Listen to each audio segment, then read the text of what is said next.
தினம் ஒரு ஜபம் என்கிற ஜப வேலைக்கு நேராக இயேசு கிறிஸ்துவின் நாமத்தினாலே உங்களை வாழ்த்தி வரவேற்கிறேன். இன்றைய நாளுக்குரிய வசனம் ஏசாயா தீர்க்க தரிசன புஸ்தகம் அதிகாரம் 32 வசனம் 18.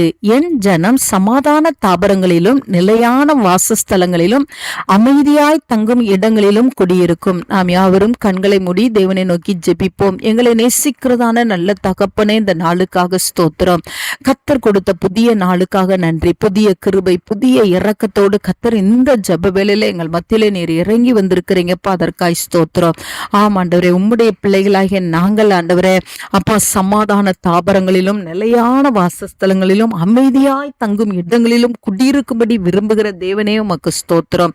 ஆண்டவரே, தாவீதுக்கு நீங்க ஒரு நிலையான வாசஸ்தலத்தை கொடுத்தீங்க சுவாமி. அதே போல என்னோடு கூட சேர்ந்து ஜெபிக்கிற உம்முடைய பிள்ளைகளுக்கு கர்த்தர் நிலையான வாசஸ்தலத்தை நீர் கொடுக்கும்படியாய் ஜெபிக்கிறேன் சுவாமி. அலைந்து கொண்டு இருக்கிற வாழ்க்கைக்கு முற்றுப்புள்ளி வைத்து ஆண்டவரே உமக்கு ஸ்தோத்திரம். உடைய பிள்ளைகளுக்கு கர்த்தர் ஆசீர்வாதத்தை அருளும்படியாய் ஜெபிக்கிறேன் ஆண்டவரே. அது மாத்திரமல்ல, சமாதானம் இல்லாதபடிக்கு குடியிருக்கிற பிள்ளைகளுக்காக, அமைதி இல்லாதபடிக்கு குடியிருக்கிற பிள்ளைகளுக்காக பாரத்தோடு ஜெபிக்கிறேன்.